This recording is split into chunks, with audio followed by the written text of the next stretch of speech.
देखो, आज की जो स्टोरी है ना वो हमारे पास कोलकाता से आई है और भेजने वाले का नाम संजय है। तो सबसे पहले संजय भाई आपको थैंक यू।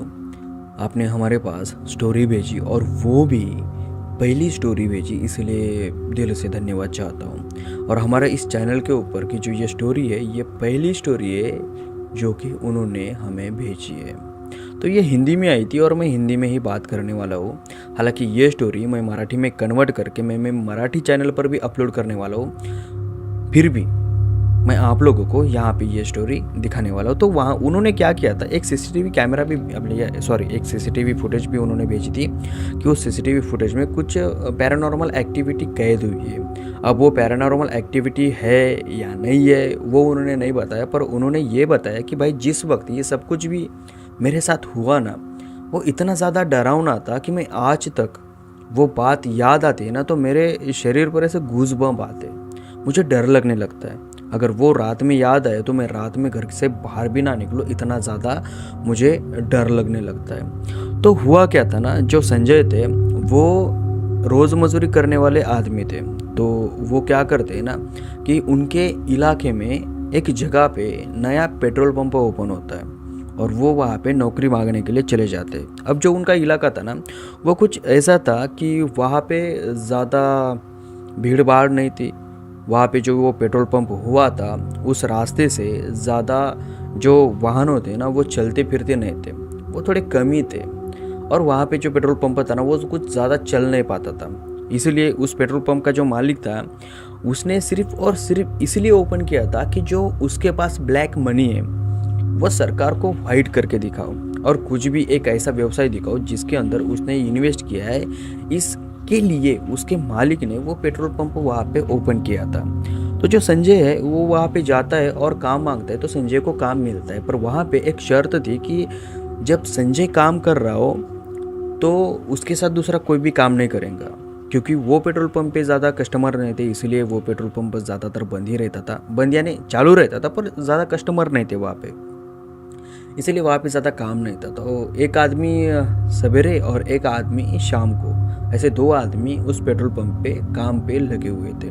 और जो एक आदमी था वो पहले से ही शाम को काम करता था, रात में उसकी ड्यूटी रहती थी तो वो वहाँ पे काम करता था। और जब से पेट्रोल पंप वहाँ पे गिरा था तब से बना था ना, तब से वो आदमी वहाँ पे काम पे लगा हुआ था। अब ये जाता है और इससे पहले भी एक आदमी था वहाँ पे काम पे तो उसको निकाल दिया गया था। और उसी आदमी ने इसको ऑफ़र दिया था कि बाबा तू जा और वहाँ पे काम कर ले, काम अच्छा है, कोई काम नहीं है, मस्त पैकी दिन जाता है, आराम से बैठने का, ऐश करने की, महीना हो गया पगार लेने की, घर आने का, इस टाइप का वो काम है। तो संजय वहाँ पे जाता है, काम मांगता है, उसको काम मिलता है और काम मिलने के बाद 4 से 7 महीने वहाँ पर आराम से वो काम करता है। अब काम करने के बाद एक दिन जो नाइट ड्यूटी पे आता था ना लड़का, उसको कहीं जाना था तो उसका जो मालिक था वो उसे बोलने लगा कि तू एक काम कर संजय, आज ना डबल शिफ्ट कर ले, क्योंकि रात में ना जो आदमी अपने यहाँ पे काम पे आता है, वो लड़का आता है, उसको कोई इमरजेंसी आ गई है तो उसी वजह से वो लड़का काम पे नहीं आ सकता। तो तू क्या कर, तू दिन में भी कर ले आज और रात में भी कर ले आज, तेरे को मैं डबल पगार दूंगा। तो संजय बोलता है कि हाँ कोई प्रॉब्लम नहीं, क्योंकि वहाँ पे काम का ज़्यादा कुछ लोड था ही नहीं ना, तो डबल शिफ्ट करने में कोई अड़चन नहीं थी। और रसोई सुविधा पूरी थी, चार्जर था, लाइट थी, सीसीटीवी कैमरे थे, सब कुछ सही से चल रहा था। तो रात में संजय बोलता है कि हाँ मैं रुकूंगा। तो रात के 9 साढ़े 9 बजे संजय का डब्बा उसके घर से आता है और डब्बा वब्बा खाने के लिए संजय अपने कैबिन में जाता है और डब्बा खाता है। तभी संजय थोड़ा ध्यान देता है कि बाहर उनके पेट्रोल पंप के सामने एक बड़ा सा ट्रक आकर रुकता है। अब ट्रक आने के बाद संजय सोचता है कि यार ट्रक यहाँ पे क्यों रुका है, वो पेट्रोल पंप के अंदर नहीं आया, वो वहाँ पर ही रुक गया। और वहाँ से एक आदमी उतर कर आता है और बोलता है कि भाई साहब हमारे ट्रक में कुछ खराबी है तो इसीलिए रात भर हमें यहाँ पर रुकना पड़ेगा। तो कोई प्रॉब्लम तो नहीं है ना, क्योंकि हमने यहाँ पर कोई पेट्रोल वोट्रोल नहीं भराया, उसमें डीजल वीजल नहीं भराया, तो थोड़ी रहने दो। तो संजय बोलता है कि कोई बात नहीं, आप रुक सकते हैं यहाँ पे, क्योंकि कोई भी पेट्रोल पंप पर कौन सी भी गाड़ी हम रोक कर वहाँ पर रुक सकते हैं, ये सरकार का नियम है। कुछ तो भी पेट्रोल पंप पर गाड़ी रोका सकते हैं, वहाँ पर रात भर रुक सकते हैं, वहाँ का टॉयलेट यूज़ कर सकते हैं, बाथरूम यूज़ कर सकते हैं, ये सरकार का नियम है। तो यहाँ पर वो रुक जाता है। पर जो संजय है वो उनको बोलता है कि एक काम करो, जो रोड के उस पार तुमने ट्रक लगाया है ना, तो वो इस पार लगाओ, क्योंकि इस पार ना सीसीटीवी कैमरा एग्जैक्टली ऊपर लगाया हुआ है। कुछ भी आपका अगर चोर लुचक्के आ जाते तो वो सीसीटीवी कैमरा में कैद हो जाएंगे, तो नुकसान थोड़ा होने से बच जाएगा अपना। तो वो ट्रक वाले क्या करते हैं ना, वैसे ही जिसने संजय बोला उसी प्रकार का ट्रक वहाँ से आकर वहाँ पे लगा लेते हैं और वहीं पर सो जाते हैं। संजय खाना वाना खाता है और बाहर आकर अपने पेट्रोल पंप के पास एक कुर्सी डालकर वहाँ पर बैठता है। अब कस्टमर आदमी का वेट करता है, तो एक दो कस्टमर आए होंगे और दिन में कुल मिला के उनका धंधा ज़्यादा नहीं होता था। मैं आप लोगों को कैसे बताऊँ कि ज़ोरों शोरों से उनका धंधा 25-30 हज़ार के अराउंड होता था, और रात में तो ऐसा चलो कि नहीं होता था, क्योंकि वो जो जगह थी ना, वो कुछ ऐसी जगह थी कि पूरे इलाके में जंगल टाइप एरिया था, और वो बस एक छोटा सा रास्ता था जिस रास्ते से कभी कभी रात में ऐसे गाड़ियाँ जाती थी और आती थी, और दिन में जो गाड़ियाँ जाती आती थी वो आसपास के गांव के आती थी, और वो भी गांव की गाड़ियाँ इस पेट्रोल पंप पर अपना पेट्रोल नहीं भरवाती थी, क्योंकि आसपास के जितने भी गांव थे वो ज़्यादा लोक संख्या के गांव नहीं थे, वो छोटे छोटे गांव थे, और उस पेट्रोल पंप के पास ना एक ही गांव था। तो सीधा सीधा बोलूँ मैं आप लोगों को, क्योंकि उस पर ना कस्टमर थे ही नहीं, तो रात में कस्टमर ना के बराबर होते थे। तो जो संजय है वो आराम से अपना खाना वाना खाकर कुर्सी पर अपने पंप के पास बैठता है, अपने चादर वादर ओढ़ कर अपने मोबाइल में वीडियो वगैरह देखता हुआ। तो देखते देखते टाइम जाता है, रात के 11 बजते, 11 से 12 बजते, 1 बजता है और 1:30 बजता है। तो 1:30 बजे अचानक से वहाँ के कुत्ते भौंकने लगते हैं। अब वहाँ पर ना 2 कुत्ते रहते थे, और वो दोनों कुत्ते एकदम से शांत थे, किसी गाड़ी को नहीं भूकते थे, किसी आदमी को नहीं भूकते थे, किसी को भी नहीं भूकते थे। पर इस टाइम पे वो दोनों कुत्ते इतनी ज़ोर ज़ोर से भूकने लगे, और वो दोनों कुत्ते इस प्रकार भूकने लगे कि संजय पूरी तरीके से कंफ्यूज हो गया कि यार 100% चोर आए होंगे, क्योंकि वो कुत्ते उस ट्रक की ओर जाते, वहाँ ज़ोरों ज़ोरों से भूकते और भागते भागते फिर से संजय के पास आते, और फिर से संजय के पास से भौंकते भौंकते उस ट्रक के पास जाते, और फिर वहाँ ज़्यादा देर भौंकते, फिर से वहाँ से रिटर्न आते, फिर भौंकते भौंकते जाते। वो कुत्ते ऐसे कर रहे थे, बार बार कर रहे थे। संजय कंफ्यूज हो गया। संजय के पास ना एक टॉर्च थी, छोटी सी टॉर्च थी। वो टॉर्च लगा कर देखता है, पर उसे टॉर्च में कुछ दिखाई नहीं देता। तभी संजय के ध्यान में आता है कि यार उस जो खंबे पे है ना हमारा सीसीटीवी कैमरा है। मैं क्या करता हूँ, ऑफिस में जाकर सीसीटीवी कैमरा चेक करता हूँ कि वहाँ पर कोई है, कुत्ते क्यों भौंक रहे हैं। पहले संजय को लगा कि चोर है या कोई दूसरा और होगा, या ऐसा लगा कि उसे कोई जानवर होगा। संजय जाता है और सीसीटीवी कैमरे चेक करने लगता है, तो उसमें दिखता है कि ट्रक के दूसरे साइड, यानी रोड के दूसरे साइड एक छाया, एक आकृति, वाइट आकृति इतनी फास्ट चलते हुए दिखाई दे रही थी कि देखते ही देखते वो सीसीटीवी कैमरा का जो एरिया है ना उससे आगे निकल जाती है। और संजय बाहर आता है और टॉर्च लगाकर देखता है तो उसे कोई भी दिखाई नहीं देता। ट्रक के पास जाता है, जो ट्रक का चालक होता है उसको उठाता है, और वो दोनों देखने लगते हैं कि यहाँ पर कोई है क्या, क्योंकि इंसान की तरह वो दिखाई नहीं देती। ऐसा दिखाई दे रहा था कि जैसे वो मानो कोई उड़ती चीज़ हो, और वो वहाँ से भागते हुए गई। अब संजय और वो ट्रक चालक है को आजू बाजू देखते हैं कि कहीं दिखाई देती है या नहीं, पर उन लोगों को कुछ भी दिखाई नहीं देता। ट्रक चालक बोलते कि यार जाने दो, आप सो जाओ, आपका भ्रम होगा, और ट्रक चालक वहीं पे सो जाता है। अब जो संजय है वो फिर से ऑफिस में जाता है, फिर से वो रिकॉर्डिंग देखता है, तो उस रिकॉर्डिंग के अंदर वो छाया दिखाई देती है, और वो इतनी बड़ी होती है कि नॉर्मली इंसान है ना उसकी हाइट उतनी बड़ी होती ही नहीं, और वो इतनी तेज़ी से वहाँ से जाता है ना, तो संजय पूरी तरीके से कंफ्यूज होता है कि ये क्या है और ऐसे कैसे हो सकता है। संजय फिर से उस रोड पर जाता है और फिर से देखता है, तो संजय को कुछ भी दिखाई नहीं देता। वो आता है, कुर्सी पर बैठता है और सोचता रहता है कि ये हुआ क्या, ये आखिरकार क्या था। तभी संजय की नज़र ना अपने बाई ओर जाती है। बाई ओर उसके पेट्रोल पंप की जो टाँकियाँ रहती है ना वो नीचे दबी वाली ज़मीन में वहाँ पे वो टाकियाँ थी। तो बाई और उसका ध्यान जाता है तो टाकियों के अंदर अपने को पेट्रोल डीजल डालने के लिए देखो पाइपलाइन होती है थोड़ी थोड़ी ऊपर, वहाँ पे गिनती करते हैं वो रॉड डालकर पेट्रोल पंप के अंदर। तो वहाँ पर थोड़ा थोड़ा ऐसा उभारा हुआ होता है, थोड़ी सी ऐसे दीवारबंदी वाली होती है इतनी बड़ी बड़ी सी।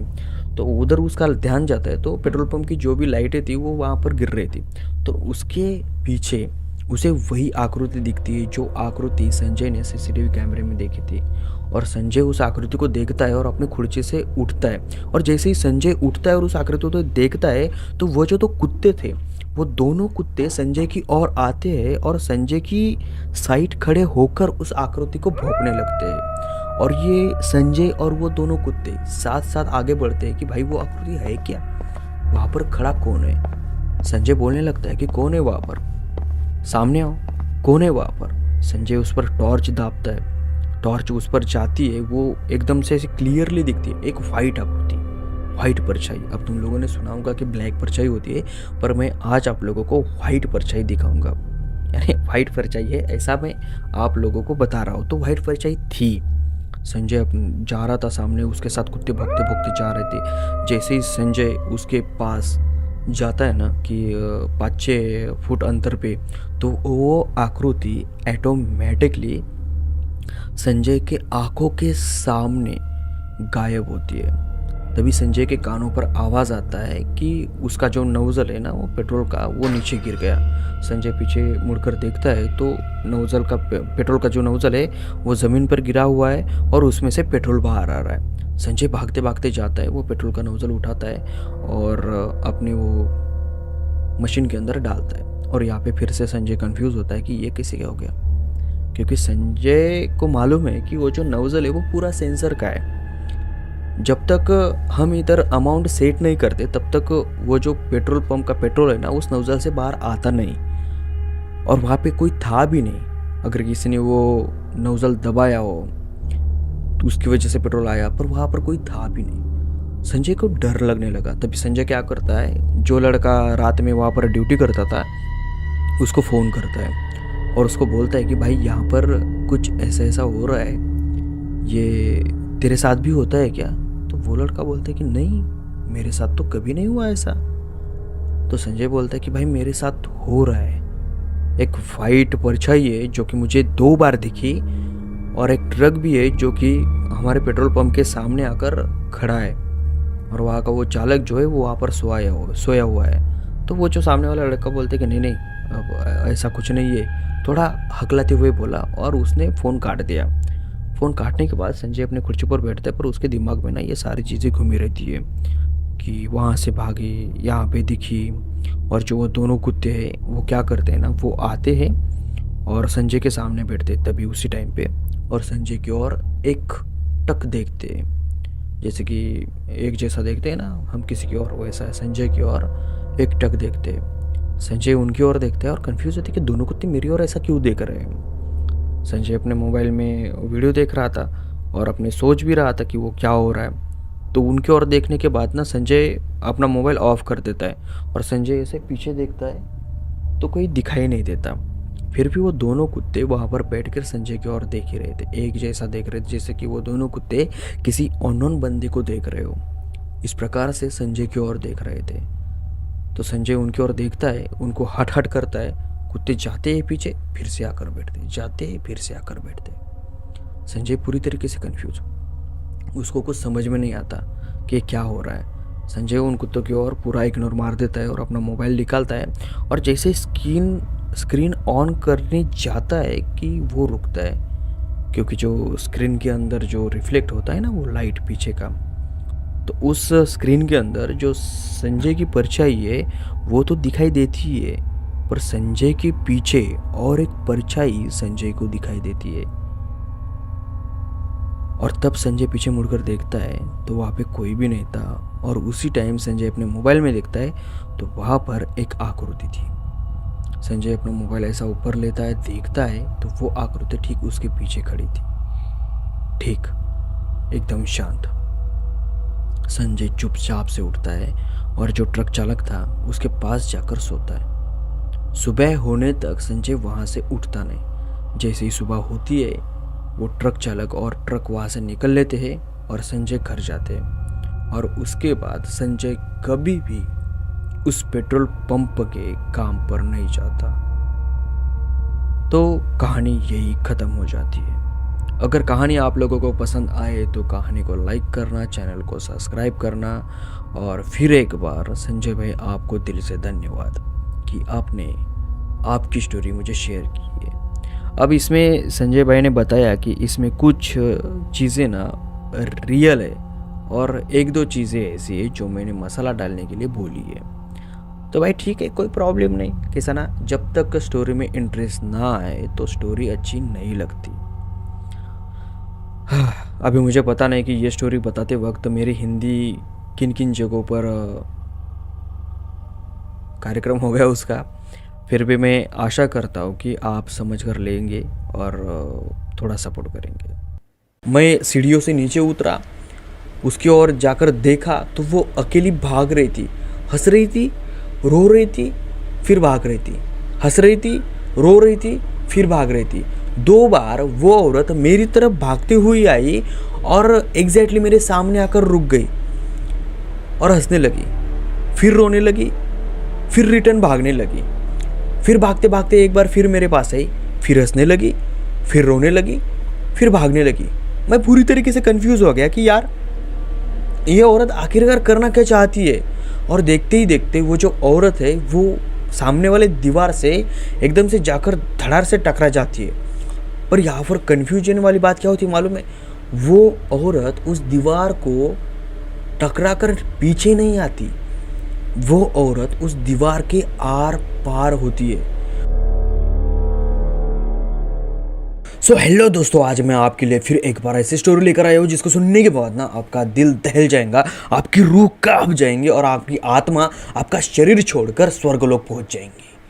कुछ ज़्यादा नहीं हो गया भाई साहब ये? अच्छा ठीक है, छोड़ो यार, ये सब लोग बोलते हैं तो हम ये नहीं बोलेंगे। हम सिर्फ ये बोलेंगे, अगर आप लोगों को स्टोरी अच्छी लगे तो स्टोरी को लाइक कर देना, चैनल को सब्सक्राइब कर देना और एक अच्छी सी कमेंट भी कर देना कि भाई साहब स्टोरी कैसी लगी। स्टोरी होती है, सुनने का नज़रिया अलग अलग होता है। क्या होता है ना, स्टोरी अगर मजाक में सुनी हो तो कितनी भी क्रीपी स्टोरी क्यों ना हो, वो एकदम मजाकी लगती है। अगर कितनी भी मजाकिया स्टोरी क्यों ना हो, पर उसको सुनने के लिए जो मूड होता है ना वो क्रीपी हो और वो स्टोरी सुन ली तो स्टोरी क्रीपी लगती है। तो मूड पे डिपेंड होता है कि आप स्टोरी कैसे सुनते हो और उस पर डिपेंड होता है कि आप किस मूड में स्टोरी सुनते हो। अगर आप मजाक के मूड में स्टोरी सुनते हो तो आपको मजाक लगेंगी, क्रीपी मूड में स्टोरी सुनते हो तो क्रीपी डरावनी ऐसे लगेंगे। तो चलो अपनी स्टोरी को शुरुआत करते हैं। देखो, ये जो कहानी है ना, ये पुणे की कहानी है और पुणे में एक लड़का रहता था जिसका नाम था अजय। अब जो अजय था ना, वो अपने ग्रुप में बड़ा शाना लड़का था, क्योंकि उसके ग्रुप में जितने भी लड़के थे वो अजय को ऊपर चढ़ा देते हर के झाड़ पे। बोलते थे कि भाई अजय जो है ना वो काफ़ी इंटरेस्टिंग इंसान है, काफ़ी हैंडसम इंसान है, वो किसी के बाप से नहीं डरता, वो ऐसा है, वो वैसा है। और जो अजय था ना वो एकदम से हर के झाड़ पे चढ़ता था। तो एक दिन क्या होता है ना कि अजय का जो ग्रुप है ना वो आपस में डिस्कस करते हैं और आपस में डिस्कशन चालू रहती है उनकी कि भाई हम एक दिन ऐसा काम करेंगे कि अपने पुणे में, जो पुणे आउटसाइड एक मॉल है जो कि बंद पड़ा हुआ है और 2 मंजिला बिल्डिंग है वो, उस मॉल में लोग कहते हैं कि भूत रहते हैं। अगर वहाँ पे एक रात के लिए अपने ग्रुप का कोई भी बंदा रह लेगा ना तो उसे हम 10,000 रुपये देंगे। 10,000 रुपये की शर्त इन लोगों ने आपस में डाल दी थी। अब उस टाइम पे अजय वहाँ पे नहीं था, तो अजय इनकी शर्त वगैरह कंफर्म होने के बाद ना, ये सब तैयार होने के बाद ना अजय आता है और अजय बोलते हैं कि क्या चल रहा है भाई साहब। सब लोग ऐसे खामोश क्यों हुए? तो एक बोलता है कि भाई हमने एक शर्त डाली है और शर्त में ऐसा डाला है कि जो भी बंदा तैयार होगा अपने पुणे के आउटसाइड जो मॉल है जो बंद पड़ा है, उस मॉल के अंदर एक रात भर रहेगा ना, उसको 10,000 रुपये मिलेंगे। अजय बोलता है कि इसमें कौन सी बड़ी बात है? तो सब खामोश रहते हैं और सब बोलते हैं कि भाई, लोग बोलते हैं कि उस मॉल में ना भूत है। उस मॉल में एक चुड़ैल रहती है जो कि इंसानों को निगल लेती है या इंसानों को मार देती है। तो अजय बोलता है कि क्या बेतुकी बातों पे विश्वास करते हो यार तुम लोग? इस ज़माने में चुड़ैल, डायन, पिशाच ये तुम लोग कहाँ से लाते हो? तुम लोग ज़रा चूतिया हो क्या? अबे ऐसा कुछ नहीं होता है। अजय उसके ग्रुप को ना ऐसा बातें करने लगता है। तो उसके ग्रुप में एक लड़का था, तो ठीक है ना, तू ऐसा बोल रहा है ना, तो तू रह लेगा क्या? तो अजय बोलता है कि बिंदास रह लूँगा, पर मैं 10 की जगह 20,000 लूँगा। अब ऐसा बोलने के बाद सब लोग कंफ्यूज हो गए, इच्छा गावत अपनी शर्त तो 10,000 की थी ना, ये 20,000 मांग रहा है। तो सब लोगों ने ठान लिया कि चलो, कोई भी तैयार नहीं हो रहा था ना उस मॉल के अंदर जाकर रहने के लिए। शरीयत तो डाल दी पर जाके रहने के लिए ना कोई तैयार नहीं हो रहा था। तो लोग बोले कि चलो कोई बात नहीं, 20,000 हम सब मिल के देंगे तेरे को, अगर तू एक नाइट उस मॉल में रह लेता है तो। अब अजय ना एक ऐसा बंदा था जिसको झाड़ के ऊपर चढ़ाओ ना वो फटफट फटफट चढ़ता था और वो काम कर ही डालता था। इस प्रकार का वो अजय नाम का बंदा था। तो अजय था, वो बोला कि ठीक है कोई बात नहीं, तुम 20,000 तैयार रख दो, आज ही शाम जाएंगे और आज ही शाम उस मॉल के अंदर मैं रात भर रहकर आप लोगों को दिखाऊंगा। अब मैं आप लोगों को एक बात बताना भूल गया कि अजय जो था वो पायालू था और उसके ऊपर से उसके कुंडली में अष्टम कुछ तो भी चल रहा था, अष्टम स्थान चल रहा था। तो कुछ लोगों का ऐसा मानना है कि जिसके कुंडली में अष्टम स्थान चल रहा हो, अष्टम अष्टम स्थान के ऊपर कुछ शनि वगैरह आया हो, तो उस बंदे को या उस आदमी को, उस व्यक्ति को जो अननेचुरल चीज़ें होती है ना उनका प्रभाव थोड़ा ज़्यादा होता है। तो इसके कुंडली में ये था। और जो पंडित जी थे, पंडित जी ने इनके माता पिता को बोला था अजय के कि इसकी शांति करके लो, पूजा करके लो, फिर इसकी कुंडली एक जगह पे आएंगी, बराबर होंगी, उसके बाद इसको जीवन जीने में थोड़ी दिक्कतें नहीं हो जाएंगी। बोले तो एक सोपा रास्ता हो जाएगा। तो अजय इन बातों पर विश्वास नहीं करता था और अजय ने ठान लिया कि चलो आज हम वहाँ पे जाएंगे। पर उसमें बोलते ना सोने पे सुहागा, एक तो ये पायालू था, दूसरा इसके कुंडली में अष्टम स्थान था, और तीसरा जिस रात को ये जाने के लिए बोलते हैं और जिस रात को इसको जाना होता है उस रात होती है अमावस्या। रात 9:30 बजे लगने वाली थी और सुबह यानी वो कालावधि होता है ना, वो डेंजरस कालावधि, वो सुबह 7 साढ़े 7 बजे ऑफ होने वाला था। तो अजय था, अजय बोला ठीक है भाई मैं आज जाऊंगा, आज जाके नाइट भर वहाँ पे रहूँगा और कल सवेरे मैं आपसे 20,000 रुपये लेकर आऊँगा। अब लोग इसके पास के जितने भी इसके फ्रेंड होते हैं ना वो तैयार होते, मस्त पे की रात के 9 बजने की सब राह देखते हैं। 9 बजते अजय आता है अपने बाइक के ऊपर और सब अजय के साथ उस मॉल के पास जाते हैं। अजय बाइक से उतरता है और मॉल के अंदर जाता है। जाने के बाद सब थोड़ा 1-1.5 घंटा बाहर बैठते हैं और वो जो है ना वो बाहर ही उसके सामने थोड़ा आगे जाने के बाद एक होटल रहती है, या फिर ऐसा बोलो कि कुछ होटल में रहते, कुछ टेंट में रहते। देखो 20,000 का सवाल था तो कुछ लोग ये निर्णय करते कि चलो हम ना इस पर नज़र रखते, हम अगर यहाँ से जाएंगे तो वो बाहर आएगा और बाहर आकर सो जाएगा। वो बड़ा चालाक आदमी है। तो इसके जो दोस्त थे अजय के, तो वो ये सोचते कि हम कहीं नहीं जाएंगे, यही टेंट मारकर यही सो जाएंगे। तो रात भर अजय बाहर आता नहीं और रात निकल जाती है, सवेरा होता है और अजय के जो दोस्त होते हैं ना वो कंफ्यूज होते हैं कि भाई अजय रात भर उस भूतिया मॉल में रहा है, भाई को कुछ हुआ क्यों नहीं। सब कंफ्यूज और सब अजय की दाद देने लगे कि अजय कंप्लीटली उस मॉल के अंदर है। अब किसी को कुछ पता नहीं था कि अंदर क्या हुआ है और अजय की परिस्थिति क्या है। तो क्या होता है ना कि उनमें से 2-3 लड़के मॉल के अंदर जाते हैं, अजय को ढूंढने लगते हैं। अंदर जाते ही अजय को आवाज़ देते अजय अजय अजय अजय करके, पर अजय कोई रिस्पॉन्स देता नहीं, क्योंकि अजय जो होता है ना वो कुछ सुन ही नहीं रहा था, उसे कुछ सुनाई नहीं दे रहा था। वो एक जगह पे सोया हुआ पड़ा मिलता है इन लोगों को। ये जाते हैं उसके ओर देखते हैं तो सबकी पैंट गिली होती है और सब सोचने लगते हैं कि ये सब क्या है, क्योंकि जो अजय वहाँ पर सोया हुआ था उसकी जो परिस्थिति थी वो एकदम से चेंज हो गई थी। उसके जो बाल थे वो बिखरे हुए थे, उसके शरीर पर जितने भी कपड़े थे वो पूरे के पूरे फटे हुए थे और वो अर्धनग्न वहाँ पे सोया हुआ था।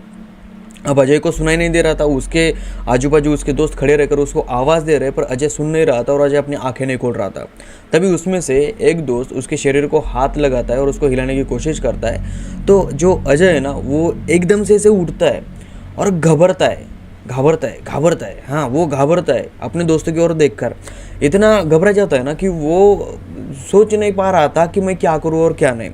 वो इन लोगों की ओर ऐसा देख रहा था जैसे कि ये जो लोग हैं ना ये पूरे के पूरे अननोन है उसके लिए, और सब उसको बोल रहे कि अजय तुझे क्या हुआ है, अजय तुझे क्या हुआ। अब सबको पसीना आने लगा है कि भाई अजय के साथ कुछ तो हुआ है और अजय पूरी तरीके से डिफ़ॉल्ट सेटिंग से हट गया है, यानी वो पूरी तरीके से हिल गया है। अब इसके घर वाले आएंगे, हम सबको बोलेंगे। अब सब कन्फ्यूज़ हो रहे थे कि क्या हुआ है क्या हुआ है क्या हुआ है। अब सब जितने भी उसके दोस्त थे ना वहाँ पे 4-5 जन, वो सब उसको बोल रहे थे अजय मैं विशाल, अजय मैं नामदेव, अजय मैं ये विकास ऐसा बोल रहे थे, पर अजय किसी को भी पहचान नहीं रहा था। अजय वहाँ से उड़ता है और भागते भागते मॉल के बाहर चला जाता है, और वो इतनी तेज़ी से भागते भागते गायब होता है कि इनकी आंखों के सामने वो गायब ही होता है, यानी वो जंगल टाइप एरिया में चला जाता है और वहाँ पे कहीं जाकर छुपता है। अब जो अजय के दोस्त थे ना, वो उसके घर वालों को फ़ोन करते हैं और जितना भी कुछ हुआ है ना अजय के साथ वो सब कुछ बताते हैं और बोलते हैं कि भाई अंकल, आपका जो बच्चा है वो कल रात मॉल में जाकर सोया था और अचानक से कल सुबह हमने जाकर उसको उठाया तो उसकी ये हालत हो गई और वो अभी वो भाग भागते जंगल में भाग चुका है। अब उसके माता पिता आते हैं, साथ में 1-2 पुलिस आती है और डॉक्टर्स भी आते हैं अजय को ढूंढने के लिए। उस पूरे जंगल में वो क्या बोलते हैं ना, वो मिशन चला देते हैं और अजय को ढूंढ लेते हैं, अजय को पकड़ते हैं और हॉस्पिटल में ले जाता है। अब जब अजय हॉस्पिटल में एडमिट था तब उसके जो माता पिता है वो अजय के सामने जाते हैं, अजय से बात करने की कोशिश करते हैं, पर जो अजय था ना वो उनके माता पिता को भी पहचानने से इनकार कर रहा था। वो उसके माता पिता को भी पहचान नहीं पा रहा था। अजय की हालत इतनी डिस्टर्बिंग हो गई कि अजय को खुद पता नहीं होता है कि वो क्या कर रहा है और क्या नहीं। अब जो डॉक्टर थे जो उसका ट्रीटमेंट कर रहे थे वो बोल रहे हैं कि देखो इसकी जो दिमागी हालत है ना वो इतनी कन्फ्यूजिंग है कि उसको खुद पता नहीं चल रहा है। उसको ये भी नहीं पता चल रहा है कि उसको भूख लगी है, प्यास लगी है, शी जानी है, पोटी करने जाना है, ये कुछ भी उसको महसूस नहीं हो रहा है। अगर आप उसे कान में गाल में मारेंगे तो भी ना उसको कुछ समझ में नहीं आएगा कि मुझे क्यों मारा है, और उसे ये भी नहीं समझ में आया कि ये जो होता है ना ये मारना होता है, क्योंकि उसकी जो मेंटल हेल्थ है ना वो पूरी तरीके से हिल गई थी। और डॉक्टर उनको बोलते कि देखो किस्मत का अगर साथ रहे तो 8 दिन में अजय ठीक हो जाएगा, अगर नहीं तो फिर कभी भी अजय ठीक नहीं हो पाएगा। अब डॉक्टर ने ऐसा बोलने के बाद उसके घर वाले अफसोस करते कि यार ये क्या हो गया, चलते फिरते हमारे गेंडे जैसे बच्चे को ये आखिरकार हो क्या गया है। सब शांत थे, उसके दोस्त पश्चाताप कर रहे थे कि भाई हमने अगर ये शरीयत नहीं डाली होती तो अजय के साथ ये नहीं हुआ होता और अजय की ज़िंदगी बर्बाद नहीं होती। अब जो डॉक्टर ना वो बोल रहा था कि भाई देखो ठीक होने के जो चांसेस है ना वो 30% है और ख़राब रहने के चांसेस वो 70% है। तो इनमें से जो भगवान को अच्छा लगेगा वो इसके साथ वो करेगा। पर 8 दिन हो जाते हैं, 15 दिन हो जाते हैं, 1 महीना होता है और 1 महीने के बाद जो अजय है उसकी जो हालत है ना वो ठीक होने लगती है और सबके दिल में एक आशा सी जाग उठती है कि हाँ चलो भाई अब अजय ठीक हो जाएगा। और देखते ही देखते 4 महीने होते हैं और 4 महीनों बाद अजय एकदम से ठीक होता है। अब जब अजय एकदम से ठीक होता है तो उस बारे में उसकी माँ, उसके बाबा उससे पूछते हैं कि तेरे साथ आखिरकार वहाँ पे हुआ क्या था। पहले तो अजय को ये पूछते हैं कि तुझे कुछ याद है क्या। अजय बोलता है कि नहीं मुझे कुछ भी याद नहीं। 1 महीने तक अजय को कुछ भी याद नहीं था, पर 1 महीने के बाद जितना भी उसके साथ हुआ है, जितने भी लोग उससे मिलने के लिए आए वो सब याद था, पर 1 महीने के पहले का उसे कुछ भी याद नहीं था जो उस मॉल के अंदर था। पर मॉल के बाहर जब वो मॉल के बाहर, देखो यार हिंदी कच्ची है इसीलिए थोड़ा बोबड़ी बढ़ रही है।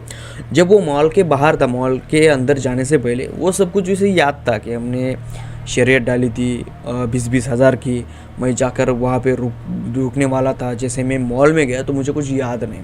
और उसके बाद मॉल में था भी या नहीं था भी ये भी मुझे कुछ याद नहीं, बस मुझे ये याद है कि मैं हॉस्पिटल में था, बेड पर था, मेरा इलाज चल रहा था, मेरे माता पिता मेरे सामने थे, और उस दिन से मुझे आज तक जितनी भी मेरी मेंटल हेल्थ है, मेरा शरीर है, वो रिकवर हो जाएगा ना तो उतने टाइम के लिए तू जितना भी मेरे साथ हुआ है वो सब मुझे याद है, पर मॉल में जो कुछ हुआ था ना वो मुझे कुछ भी याद नहीं है। अब ऐसा जब अजय ने बोला तो सब कंफ्यूज हो गए कि यार ये कैसे हो सकता है कि उसके अंदर जो कुछ भी है वो कुछ भी याद नहीं है। तो अजय का एक दोस्त था जिसका नाम कृष्णा था। तो वो क्या करता है ना कि वो जो मॉल था उसका एक ऑनर था, मॉल का ऑनर था, उसको जाकर मिलता है, उसके पहचान का वो था। तो उसको बोलता है कि देखो हमारा दोस्त इस मॉल के अंदर गया था और उसके साथ ये सब कुछ हुआ था, पर उसके साथ क्या हुआ था ना ये वो नहीं बता पा रहा है क्योंकि उसको जो ना कुछ याद नहीं है। तो वो कृष्णा क्या करता है ना कि उस मॉल के मालिक को बोलता है कि अगर आपके मॉल में सीसीटीवी कैमरा हो तो मैं थोड़ा चेक करूँ क्या, या फिर मुझे वो फुटेज मिल सकती है क्या। अब वो जो मालिक था उस मॉल का वो इसके पहचान का था, वो कोई वो हरकत नहीं ना, आप देख सकते हो और मुझे आप देख सकते हो, मुझे कोई प्रॉब्लम नहीं। तो कृष्णा क्या करता है ना वहाँ जाता है और सीसीटीवी कैमरा चेक करता है और उस कैमरे के अंदर कुछ ऐसा वो देखता है ना कि वो फुटेज अपने मोबाइल में लेता है और सीधा अजय के घर जाता है उसके माता पिता को दिखाने के लिए। अब अजय वहाँ पर बैठा था और जैसे जैसे वो फुटेज दिख रही है वैसे वैसे अजय को वो सारी बातें याद आ रही है जो कि उसके साथ मॉल में हुई थी। जैसे जैसे वो फुटेज दिख रहा था देख रहा था वैसे वैसे उसको वो सारी बातें याद आ रही थी जो कि वो भूल गया था।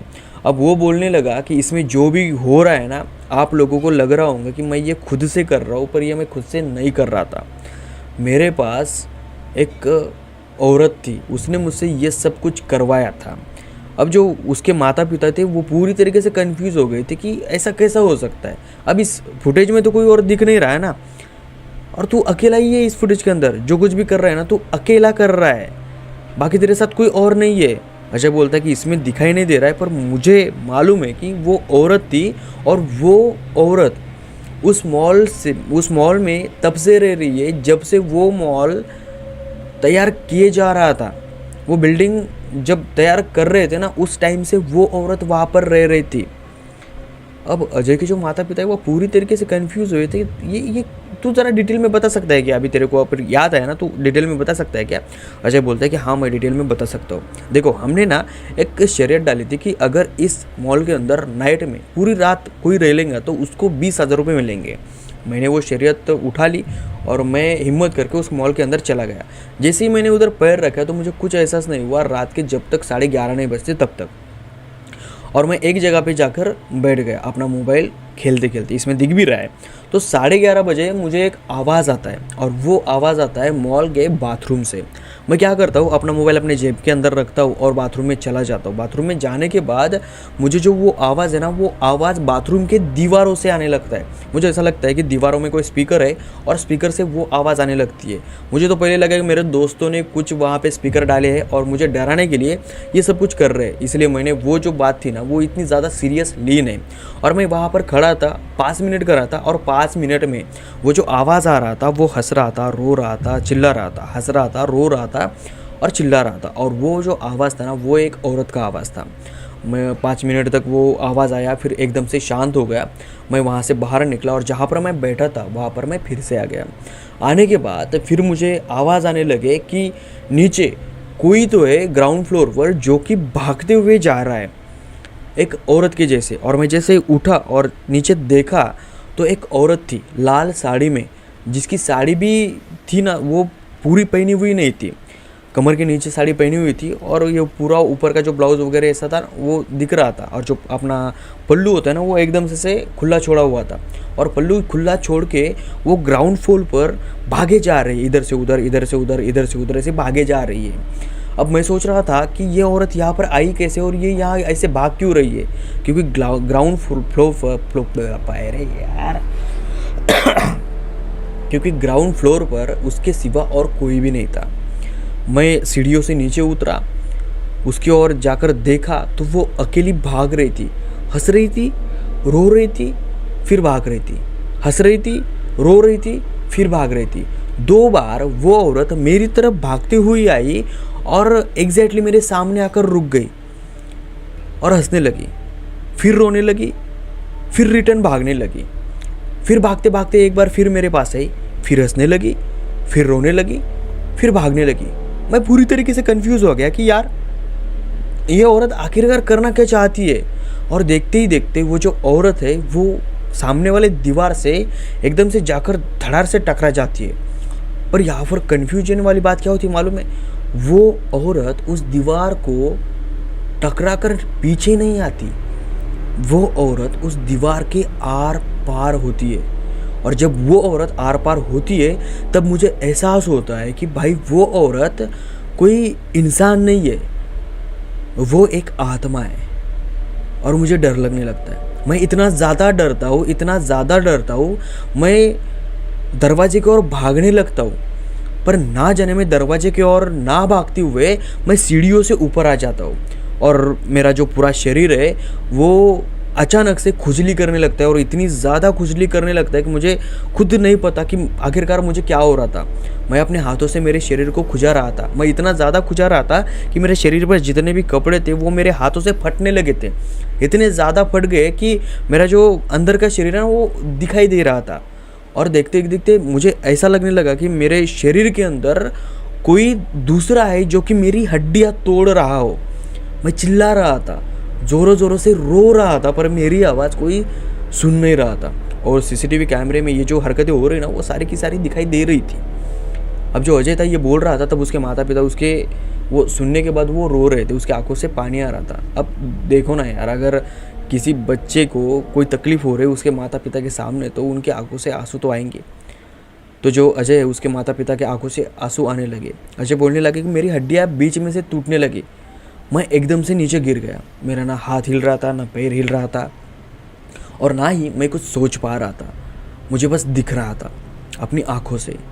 तभी मेरे सामने वो औरत आकर बैठ जाती है और रोने लगती है, और मेरे बालों में से वो अपना हाथ घुमाती है और फिर रोने लगती है। और देखते ही देखते मेरे आँखों के सामने धुंधलापन आता है, और बस वही पूरा का पूरा ब्लैंक होता है। उसके बाद मेरे साथ क्या हुआ क्या नहीं हुआ मुझे कुछ भी याद नहीं।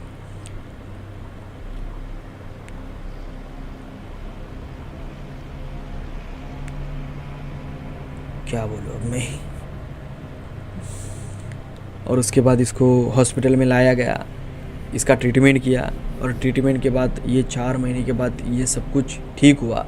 और जब इसने वो सीसीटीवी कैमरा देखा, सीसीटीवी फुटेज देखे, तब इसको सब समझ में आया कि हाँ, ये हुआ था मेरे साथ।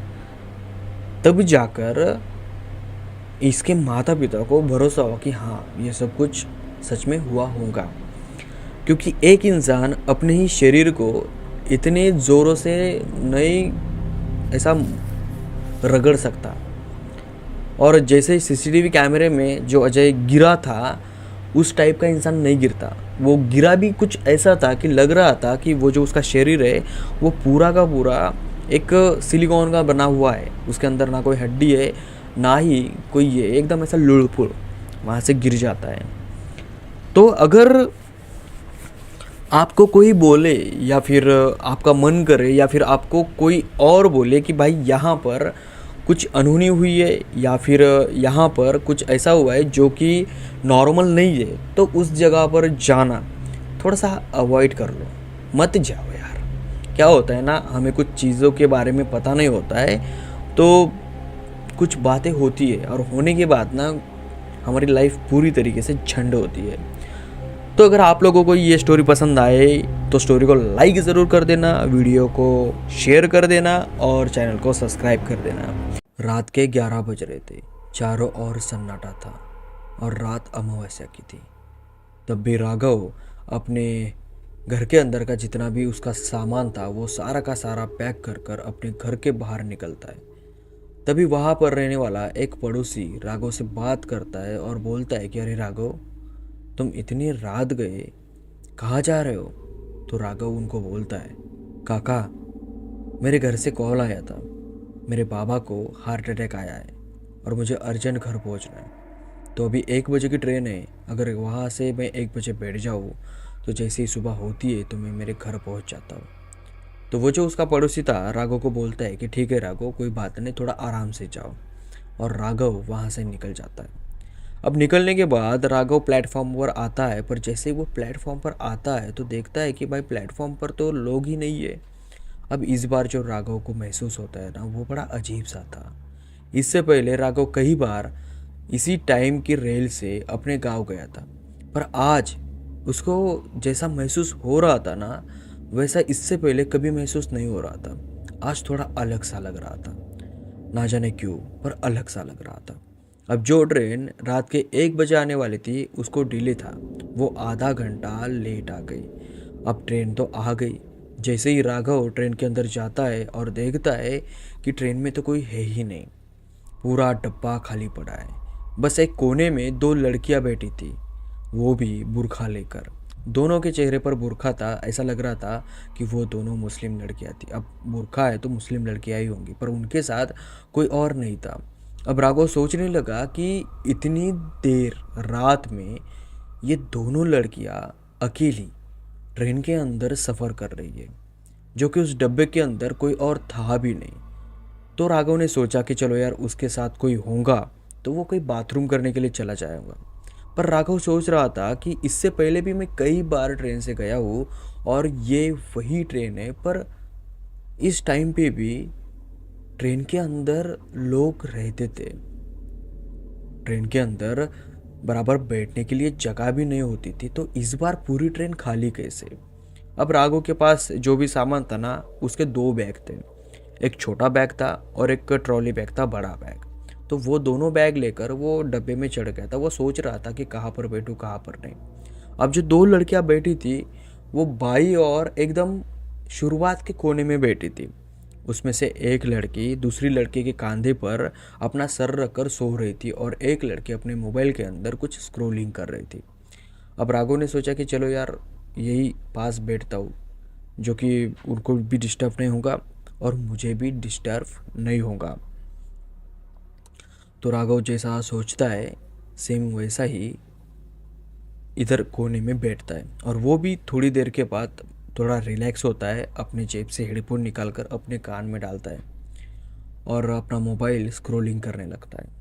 और थोड़ी देर होती है। देखो क्या है ना, जो राघव को जिस जगह पे पहुंचना था वहाँ पर जाने के लिए उसको कम से कम 7 घंटे तो लगते ही लगते थे। 5 से 7 घंटे तक का टाइम। अगर एक्सप्रेस गाड़ी हो तो 5 साढ़े 5 घंटे में वहाँ तक पहुँच जाता था। अगर पैसेंजर हो तो उसको 1.5 2 घंटे लग ही जाते थे। तो राघव आराम से बैठा था। उसको पता था कि अगर मैं सोया भी तो भी आराम से मेरी नींद पूरी हो जाएंगी, और अगर नहीं भी सोया तो भी मैं ये जो टाइम है रात का वो काट लूँगा। अब राघव थोड़ी सोने की कोशिश करता है पर उसे सोना नहीं आता, उसे नींद नहीं आती। क्योंकि अगर उसके लाइफ के अंदर जितने प्रॉब्लम्स है, उसके प्रॉब्लम्स अगर किसी और के लाइफ में होते तो उसको सोना कैसे आएगा, नींद कैसे आएंगी। तो राघव का भी वही हाल था। राघव बार बार वो दो लड़कियों की ओर देख रहा था, पर वो दो लड़कियां एक ही जगह पर बैठी और जिस पोजीशन में राघव ने उन दोनों लड़कियों को देखा था उसी पोजीशन में अभी भी बैठी थी। देखते ही देखते 2 घंटे हो जाते और 2 घंटे होने के बाद भी राघव की नज़र उन्हीं दो लड़कियों की ओर थी। अब राघव सोच में पड़ गया कि यार कितनी देर से मैं इन लड़कियों को देख रहा हूँ, ना कोई इनके पास आया है और ना ही इनमें से कोई लड़की हिली भी है। जो लड़की दूसरी लड़की के खांधे पर सर रख कर सो रही थी वो लड़की सेम टू सेम 2 घंटे लगातार वैसे ही सो रही थी, और जो लड़की वहाँ पर स्क्रॉलिंग कर रही थी वो लड़की सेम टू सेम वैसे ही स्क्रॉलिंग कर रही थी। जबकि राघव बार बार अपना मोबाइल नीचे रखता, पास लाता, स्क्रॉलिंग करता, देखता, जगह बदलता, खिड़की के पास जाता, खिड़की के पास से अपने बैगों के पास आता, पर वो दो लड़कियाँ एक ही जगह पर बैठी थी। और जो राघव को शुरुआत में लग रहा था कि उन दोनों लड़कियों के साथ कोई दूसरा और होगा, पर वहाँ पे कोई नहीं था। अगर कोई बाथरूम चला जाए तो वो 10 या 15 मिनट के अंदर बाहर आ जाता, पर लगातार 2 घंटे हो जाते पर इन लड़कियों के पास कोई भी नहीं आता। अब राघव जलगांव से सोलापुर जा रहा था। देखो, सोलापुर जाने के लिए ट्रेन के दो रास्ते, एक मुंबई से जाता और दूसरा बीच में जाता। अब जो राघव जिस ट्रेन के अंदर बैठा था वो ट्रेन बीच के रास्ते से जा रही थी। और आपको बता दूँ, जलगांव टू सोलापुर इसका जो बीच का रास्ता है, उसके बीच के रास्ते में एक गांव है जिसका नाम देशवांडी है, और उस गांव के पास एक नदी है। अब राघव जैसे ही वो नदी पास आती है तो उठने की कोशिश करता है, अपनी बैग सरकाने की कोशिश करता है। तभी उसकी नज़र उन दो लड़कियों के ऊपर जाती है, तो उसमें से एक लड़की उठकर खड़ी हो जाती है। अब राघव देखता है और थोड़ा सा सोचकर ऐसा बैठ जाता है। बैठने के बाद वो लड़की बाथरूम में चली जाती है। जैसे बाथरूम में चली जाती है, जो दूसरी सोई हुई लड़की थी वो उठकर राघव की ओर देख रही थी। राघव कन्फ्यूज था कि ये दोनों लड़कियां अचानक से मेरी ओर देख क्यों रही है। अब दोनों लड़कियां आराम से वहीं पर बैठी थी। मुझे एक लड़की बाथरूम गई थी और दूसरी लड़की उस जगह पर बैठी थी जो कि राघव की ओर देखी जा रही थी। और देखते ही देखते वो जो नदी है ना, देशपांडे नदी, वो गुजर जाती है। गुजरने के बाद राघव एकदम रिलैक्स एक जगह पे बैठा हुआ होता है। तभी वो जो बाथरूम गई वाली लड़की होती है वो लड़की वहाँ से सीधा राघव की ओर आती है और राघव के पास आकर बैठती है। राघव पूरी तरीके से कंफ्यूज होता है कि ये लड़की मेरे पास क्यों आई है। अब वो लड़की बैठने के बाद जो दूसरी लड़की है वो भी वहाँ से उठती है और राघव के पास आकर बैठती है। राघव एक तरफ और वो दोनों लड़कियाँ एक तरफ बैठी थी। अब राघव सोच रहा है कि वो दोनों लड़कियां इधर क्यों बैठ गई। अब राघव शांत था। वो दोनों लड़कियां एक टक राघव की ओर देखे जा रही थी। अब आप सोचिए, आप रात के समय किसी ट्रेन के अंदर सफ़र कर रहे हो और जिस डब्बे में आप बैठे हो उस डब्बे में दूसरा कोई भी नहीं है और दो लड़कियां हैं। आप उस डब्बे में बैठे हो और अचानक से वो दो लड़कियां आपके पास आकर आपकी ओर घूरे जा रही है, कुछ बात भी नहीं कर रही है। तो आपको कैसा महसूस होगा? डर लगेगा ना। तो वैसा ही राघव को भी महसूस होने लगा। राघव को डर लगने लगा। राघव सोच रहा था कि ये लड़कियां यहाँ पर क्यों आई है। राघव उनसे बात करने की कोशिश करता है पर वो दोनों लड़कियां राघव से बात नहीं करती और 15 से 20 मिनट तक ये लगातार चलता रहता है। और जैसे ही राघव वहाँ से उठने की कोशिश करता है तो उनमें से एक लड़की राघव से बोलती है कि तुम्हें ये नहीं करना था, कि तुम्हें ये नहीं करना चाहिए था, तुमने गलत किया, अब इसका भुगतान तुम्हें भुगतना पड़ेगा। राघव पूरी तरीके से कंफ्यूज हो जाता है और वो अपने बैग के ऊपर हाथ रखता है। राघव को लगता है कि शायद ये लड़कियां चोर है और मुझे लूटने की कोशिश कर रही है। इसलिए राघव अपने ट्रॉली बैग को कसक के पकड़ लेता है। तभी जो दूसरी लड़की है वो लड़की अपना बुरखा बुरखा उठा कर दिखाती है, मुझे बुरखा उठाती है और राघव की ओर देखती है तो राघव को पसीना आता है। राघव का जो बदन था वो पूरा पसीने से लथपथ होता है। राघव एकदम से वो सीट पर बैठ जाता है और ऐसा ऐसा हिलने लगता है। ऐसा अब बोलते ना, वो गूज़बम्प आने के बाद कैसा इंसान ऐसा काँप जाता है ना, ऐसा कर कर कर कर काँपता है। तो उस टाइप का राघव काँप रहा था। राघव रोने लगता है। राघव गिड़गिड़ाने लगता है। राघव ज़ोर ज़ोर से आवाज़ करने लगता है। इतना ज़्यादा रोता है कि उसको पूछो ही मत। और जिस लड़की ने बुरखा उठाया था वो लड़की उठती है और राघव के पास आती है और बोलती है, तुम्हें ये नहीं करना चाहिए था, तुमने गलत किया और तुम्हें इस बात की सज़ा ज़रूर मिलेगी। और वो दोनों लड़कियां वहाँ से निकल जाती है और पीछे वाली सीट पर जहाँ पर वो दोनों बैठी थी उस जगह पर जाकर बैठती है। अब राघव यहाँ पे रो रहा था।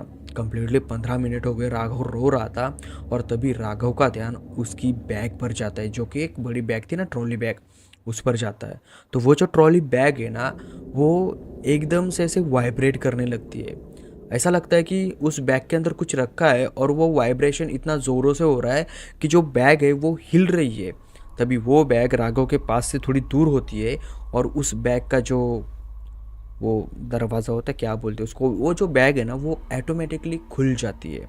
और जैसे ही वो बैग खुलती है तो उस बैग के अंदर से एक डेड बॉडी बाहर निकलती है, जो कि मरी पड़ी थी। डेड बॉडी मरी ही होती है। जैसे ही वो बैग खुलती है डेड बॉडी उस बैग से निकलकर बाहर गिर जाती है। तभी उस डब्बे के अंदर कुछ लोग आते हैं, जो लोग देखते हैं और वो लोग देखने के बाद चिल्लाते हैं, चीखते हैं। और जब वो लोग चिल्ला रहे थे, चीख रहे थे, तब राघव को महसूस हुआ कि इस डब्बे के अंदर लोग थे पर राघव को दिखाई नहीं दे रहे थे। तभी उसी टाइम वहाँ पर पुलिस आती है, राघव को गिरफ्तार कर लेती है और जो वो डेड बॉडी है उसको भी अपने कब्जे में लेती है और पोस्टमार्टम के लिए भेज देती है। जैसे ही पोस्टमार्टम का रिपोर्ट आता है तो पोस्टमार्टम में लिखा जाता है, रिपोर्ट में लिखा हुआ होता है कि इस लड़की को मारा गया है और वो भी मारा गया है राघव के ज़रिए। अब राघव को वो जो लोग हैं, पुलिस वाले हैं, वो पूछताछ करने लगते हैं कि तूने इसको क्यों मारा। तो राघव बोलता है कि मैंने मारा पर ये वापस आ गई थी। तो राघव बोलता है कि ये मरी नहीं है, ये अभी जिंदा है। पुलिस वाले बोलते कि क्या पागल हो गया तू, कहाँ से जिंदा है ये मर गई है, तूने चाकू से घोप घोप कर इसको मार दिया गया है और तू कह रहा है कि जिंदा है। राघव बोलता है कि मैंने अपनी आंखों से खुद ट्रेन के अंदर देखा है इन लोगों को। ये लड़की ट्रेन के अंदर थी, मेरे पास आई, बुरखा इसने पहना हुआ था। बुरखा उठाया तब से मुझे कुछ समझ में नहीं आ रहा था। मैं सोच रहा था कि मैंने तो इसको मारा है, पर ये लड़की यहाँ पर है कैसे। अब पुलिस वाले राघव को बोलते कि देख, ठीक है, हम मान लेते हैं कि वो लड़की जिंदा है, पर तूने इसको मारा कैसे वो बता। अब राघव जो है वो बात करने के लिए शुरू करता है। राघव बोलता है कि मैं जलगांव में रहता था और किराए के मकान में रहता था। मेरी एक लड़की से मुलाकात होती है और उससे प्यार भी हो जाता है। हम दोनों एक दूसरे से प्यार करने लगते हैं। एक दिन हम दोनों ने सोच लिया कि हम दोनों लिविंग रिलेशन में रहेंगे और राघव और उसकी प्रेमिका दोनों एक साथ रहने लगे। एक दिन दोनों के अंदर बड़ा झगड़ा होता है और झगड़े में राघव इतना गुस्से में आता है कि उस लड़की को जान से मार देता है। और राघव ये सोचता है कि अब इस लड़की को जान से मार दिया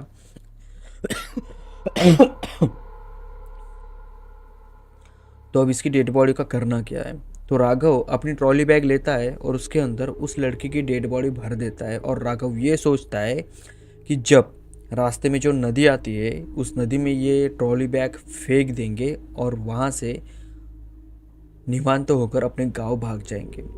पर जैसे ही नदी आती है तो वो जो दो लड़की आती है ट्रेन के अंदर की, वो दोनों लड़कियां राघव की ओर आकर इसको रोक देती है वो ट्रॉली बैग नदी में फेंकने से, और उसी वजह से ये सब कुछ हुआ। अब इसने जो स्टोरी बताई है ना राघव ने, इससे सुनने के बाद ऐसा लगता है कि ये अपने गांव जाने का नाटक इसलिए कर रहा था कि ये डेड बॉडी उस नदी में फेंक सके, पर फेंक नहीं पाया। ऐसा लगता है कि जिस लड़की को इसने मारा है उस लड़के की आत्मा इसे रोकने के लिए इसके साथ ट्रेन में आई थी और पुलिस के हवाले उसी के आत्मा ने किया था। जब ये डब्बे के अंदर चढ़ा था तो उस टाइम पे डब्बे में लोग थे पर इसको दिखाई नहीं दे रहे थे। और जो पड़ोस वाले अंकल थे इसको बोल दिया था कि कहाँ जा रहे हो भैया इतनी रात के 11 बजे। तब राघव ने उनको झूठ बोला था कि मेरे पिताजी का हार्ट अटैक आया है और उनके वास्ते में जा रहा हूँ ताकि वहाँ से भाग सके। तो इसने उस लड़की को मारकर ट्रॉली बैग में भरा था, जो कि उसका प्लान था कि उस नदी में फेंक दे, पर उसकी आत्मा ने इसको वो काम नहीं करने दिया और उसको पुलिस के हवाले भेज दिया।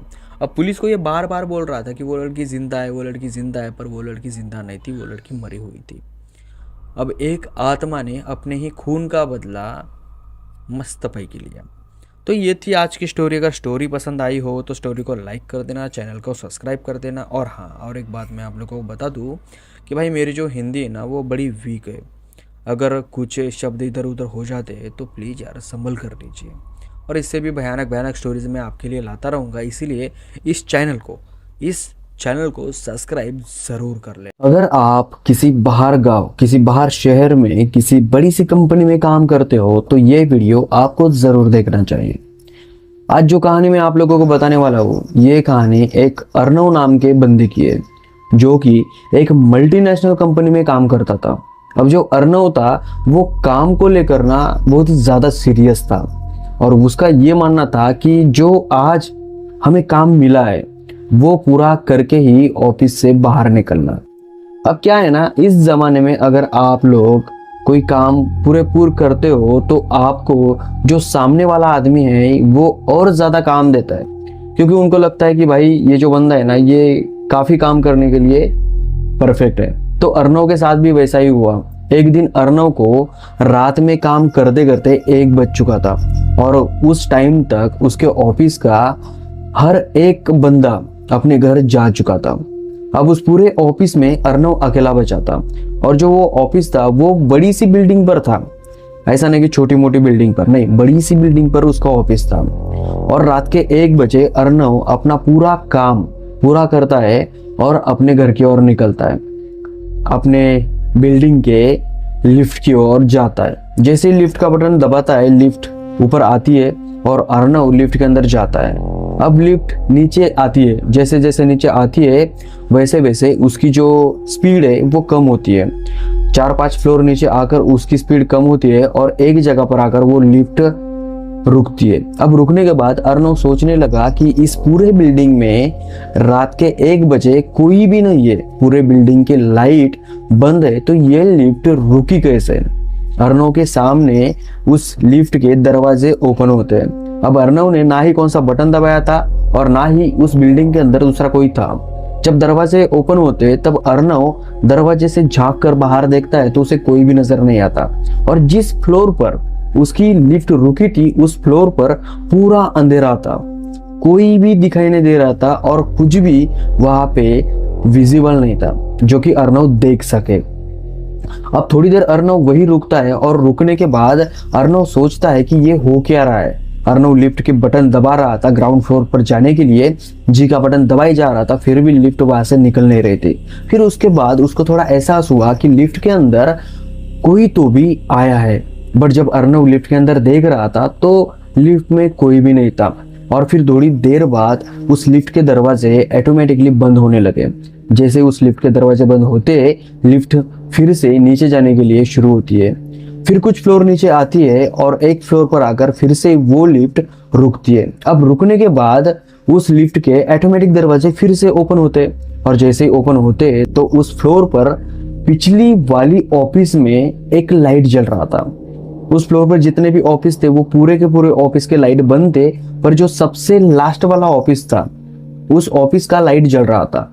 तो अर्नव को वो लाइट दिखा और अर्नव सोचने लगा कि रात के 1 बजे इस ऑफिस में कौन काम कर रहा है। अब अर्नव ने सोचा कि यार शायद मैं जैसे मेरे फ्लोर पर काम करता हूँ सेम उसी प्रकार इस फ्लोर पर कोई काम कर रहा होगा। तो अर्नव लिफ्ट से बाहर आता है और अर्नव की ना यही सबसे बड़ी गलती होती, लिफ्ट से बाहर आना। अर्नव उस ऑफिस के पास जाता है और देखता है कि ऑफिस में कोई भी नहीं था। अब जो वो ऑफिस था, ऑफिस का दरवाजा था, वो दरवाजा कांच का था। उस दरवाजे पर ब्लर एक कोई तो भी टेप लगाया हुआ था और उसके अंदर का वो देख रहा था। तो उस ऑफिस में कोई भी नहीं था और ऑफिस का दरवाजा बंद था। अर्नव खोलने की कोशिश कर रहा था पर वो दरवाजा बंद था। तो अर्नव क्या करता है, फिर से अपने लिफ्ट की ओर चलने के लिए निकलता है। जैसे कुछ पैर बोलो क्या बोलो यार, जैसे ही वो कुछ कदम दूर जाता है तो उसके कानों पर एक आवाज आती है, हंसने की आवाज, और वो आवाज अर्नव के पीछे से आ रही थी। अर्नव रुकता है, पीछे मुड़कर देखता है तो जिस ऑफिस में लाइट जल रही थी उस ऑफिस के दरवाजे के सामने एक छोटी लड़की खड़ी थी और वो लड़की उस ऑफिस का दरवाजा खोली हुई थी। अब अर्नव ने जब ये देखा तो अर्नव का दिल जोरों से धड़कने लगा, क्योंकि रात के 1 बजे पूरे फ्लोर पर एक भी लाइट नहीं जल रही और एक लाइट जल रही उस ऑफिस के सामने एक छोटी बच्ची खड़ी है और उस बच्ची ने वो दरवाजा खोला हुआ था। और थोड़ी देर पहले अर्नव वो दरवाजा खोल रहा था तो वो दरवाजा पूरा लॉक था। अब अर्नव सोच में पड़ गया कि ये हो क्या रहा है, वो बच्ची कौन है। अर्नव पूरा पसीने से गीला हो गया, उसका शर्ट पैंट, उसका पूरा चेहरा, उसके पूरे बदन पर पसीना है। अर्नव के दिल की धड़कन अर्नव को सुनाई दे रही थी। अब अर्नव सोच रहा था कि ये सब क्या है, तभी वो जो बच्ची है वो बच्ची ऑफिस में जाती है। अब अर्नव ना चाहते हुए भी उस ऑफिस के पास फिर से जाता है और जैसे ही वो दरवाजा ढकेलने की कोशिश करता है तो दरवाजा फिर से लॉक था। अब अर्नव फिर से उस ऑफिस में झांक कर देखता है तो उस ऑफिस के टेबल पर वो बच्ची बैठी हुई थी और वो कुछ खा रही थी। बट वो जो खा रही थी वो इतना घिनौना था और इतना ब्रूटल था कि अर्नव उसको देखकर अर्नव की पतलून गीली हो जाती है और अर्नव लिफ्ट की ओर तेज दौड़ने लगता है। जैसे ही लिफ्ट के अंदर जाता है, लिफ्ट का बटन दबाता है, वो लिफ्ट का दरवाजा लगता नहीं। जो लाइट जल रहा था ऑफिस में वो लाइट अचानक ब्लिंक करने लगता है और जैसे जैसे वो लाइट ब्लिंक करने लगता है वैसे वैसे अर्नव को वो लड़की अपने पास आती महसूस हो रही थी। और जैसे ही वो लड़की अर्नव के लिफ्ट के सामने आ खड़ी होती है तब जाकर अर्नव के लिफ्ट का जो दरवाजा है वो लगता है। अब धीरे धीरे लिफ्ट नीचे आने लगती है और जैसे नीचे आने लगती है वैसे वैसे अर्नव को ऐसा महसूस होता है कि किसी ने तो भी उसके कंधे पर हाथ रखा है और हाथ इतना ठंडा लगता है कि जैसे मानो कि फ्रीजर से निकल के उसके कंधे पर रखा हो, इतना ठंडा हाथ उसको लगता है। अर्नव देखता है तो पीछे कोई भी नहीं था, पर उसे महसूस हो रहा था कि अपने कंधे पर किसी का तो भी हाथ है। अर्नव जब आरसे में देखता है, आईने में देखता है, वो जो लिफ्ट के अंदर रहता है ना उस आईने में देखता है तो उसे एक चीज नजर आती है और वो चीज उसके कंधे पर थी। उसे एक हाथ का निशान दिखता है उसके कंधे पर। पानी, जैसे कि अपन पानी में भिगोकर किसी कपड़े पर अपना हाथ रखते हैं तो निशान कैसे गिरता है, उस टाइप का निशान उसके कंधे पर था। और वो निशान बड़े आदमी के हाथ का नहीं था, वो निशान था छोटी बच्ची के हाथ का। और वो देखते ही अर्नव की जो लिफ्ट है वो ग्राउंड फ्लोर पर पहुंचती है। अर्नव की लिफ्ट का दरवाजा उगड़ता है बोला मैं, ओपन होता है और अर्णव दरवाजे के बाहर आता है। जो सामने वॉचमैन था उससे ज्यादा जाकर बोलता है कि भाई इस बिल्डिंग में कुछ ऐसा है क्या। तो वॉचमैन उसे बोलता है कि भाई इस बिल्डिंग में 2 बच्चों की आत्मा है जो कि ये बिल्डिंग बनाते वक्त इस लिफ्ट के अंदर बैठे हुए थे और अचानक से वो लिफ्ट ऊपर से नीचे गिर जाती है और उस लिफ्ट के अंदर उन 2 बच्चों की मौत होती है। तब से लेकर आज तक रात के 1 बजे ये लिफ्ट एक बार नीचे आकर ऊपर जरूर जाती है और जो भी इस लिफ्ट के अंदर होता है उस टाइम में उसे उन 2 बच्चियों का मौजूद होने का एहसास होता है। तो दोस्तों कैसी लगी ये स्टोरी? अगर स्टोरी अच्छी लगती है तो स्टोरी को लाइक करना, चैनल को सब्सक्राइब करना। अभी जो मैं तुझे बताने वाला हूं ना उसे थोड़ा इमेजिनेशन कर ले। सोच, तू तेरे रूम के अंदर सोया है, रात के 10 बज चुके थे और तेरे को अचानक ऐसा महसूस होता है कि तुझे गर्मी हो रही है, तेरा शरीर पसीने से लथपथ हो चुका है। तो अपने आंखें खोलता है और ऊपर देखता है कि यार मेरे रूम का जो भी फैन है वो चल रहा है कि बंद है। जब तू देखता है तो तुझे दिखाई देता है कि तेरे जो रूम का फैन है वो चल रहा था।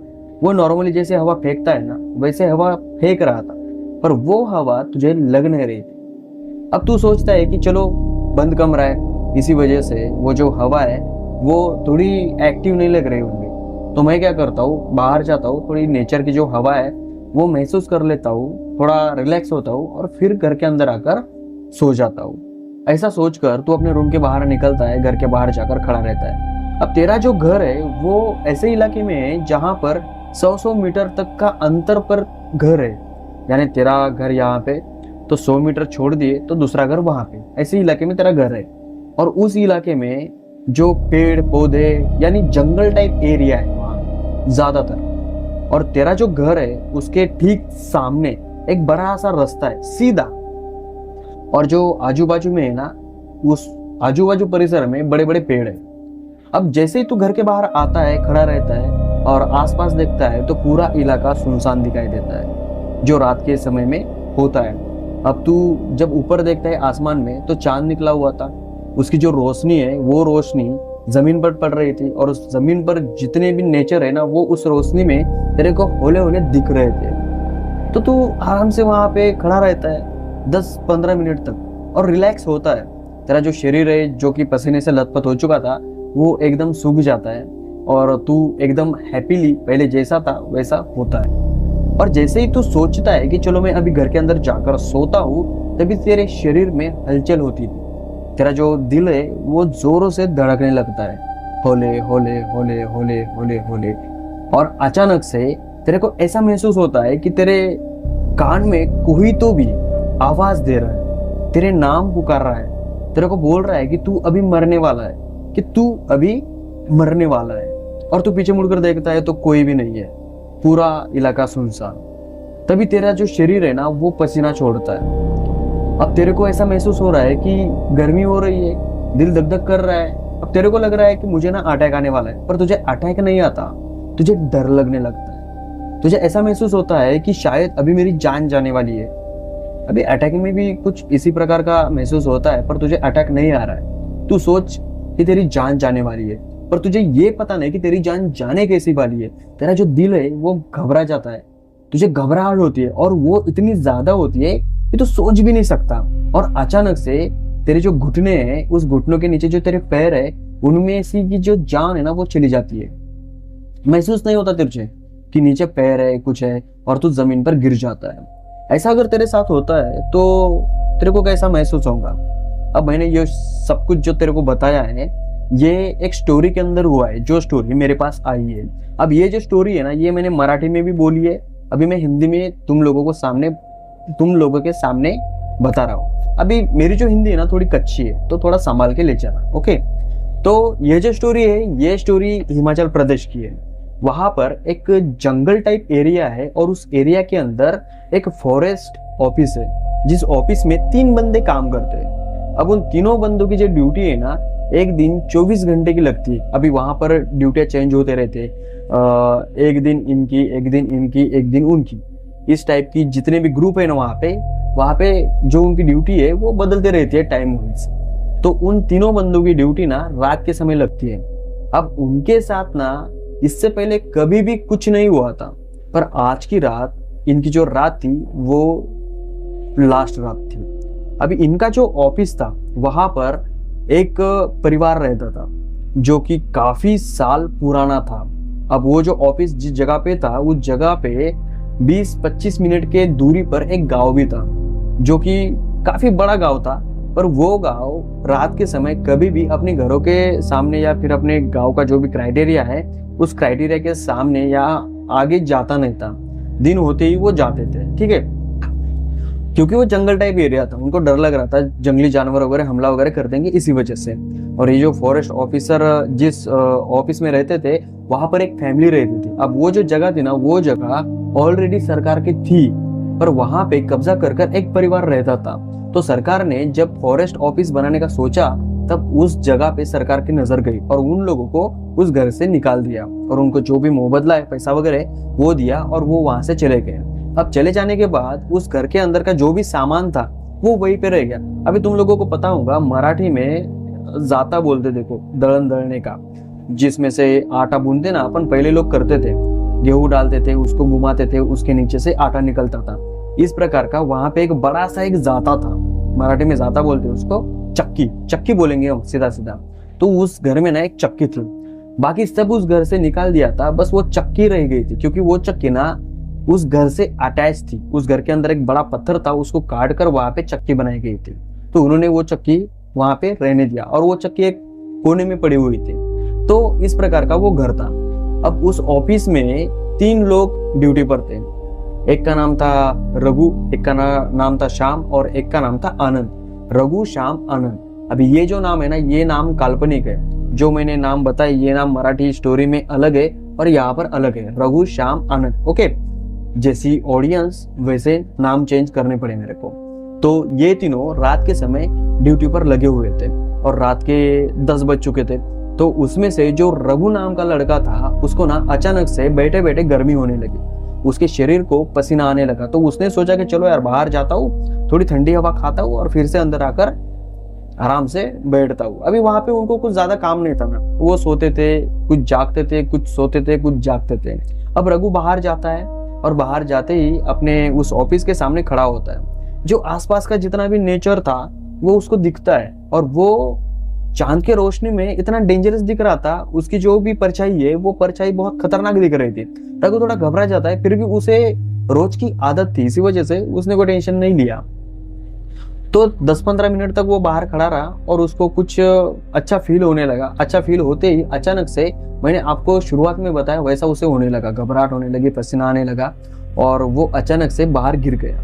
अभी जो अंदर श्याम और आनंद थे वो दोनों सोच रहे थे कि रघु अभी तक अंदर आया क्यों नहीं। अब रघु बाहर से आवाज दे रहा है पर इन दोनों को सुनाई नहीं दे रहा है। तो ये दोनों घर के अंदर उस ऑफिस के अंदर बैठे थे और सोच रहे थे कि यार वो आया क्यों नहीं। और जैसे ये दोनों उठकर हाथ में टॉर्च लेकर रघु को देखने के लिए बाहर जाते हैं, जैसे ही वो जो अपना दरवाजा है दरवाजे के बाहर पैर रखते हैं तो इनके कानों पर रघु की आवाज आती है, जो कि रघु जोर जोर से चिल्ला रहा था कि श्याम आनंद बचाओ, अरे मैं गिर गया बचाओ। अब रघु के जो घुटने थे, उसके नीचे के जो पैर थे, उसमें उसकी जान नहीं थी। तो ये दोनों उसके पास जल्दी जल्दी जाते हैं, उसके चारों ओर देखते कि यार रघु को इस जंगली जानवर ने टक्कर वक्कर तो नहीं ना मारी, ऐसा वो सोच रहे थे। तो वो जा रहे थे, उसने उनको उठाया और ऑफिस के अंदर लेकर आए। अंदर आने के बाद जो रघु है वो श्याम और आनंद पे जोर जोर से चिल्लाने लगा, बोलने लगा कि इतनी देर हो गई, मैं तुम्हें आवाज दे रहा था, तुम्हें सुनाई नहीं दे रहा क्या? तो ये दोनों बोले कि यार नहीं, हमें तो कोई आवाज आई नहीं। तभी बाहर से एक औरत आती है, वो भी बाहर से आवाज देती है पर इनको सुनाई नहीं देती। काफी देर होने के बाद वो औरत ऑफिस के अंदर आती है। ऑफिस के अंदर आने के बाद ये तीनों उस औरत की तरफ देखते हैं और बोलते हैं कि अरे आप इतनी रात गए, ऑफिस में क्या कर रहे हो? अब वो जो औरत थी वो पास के गांव की थी।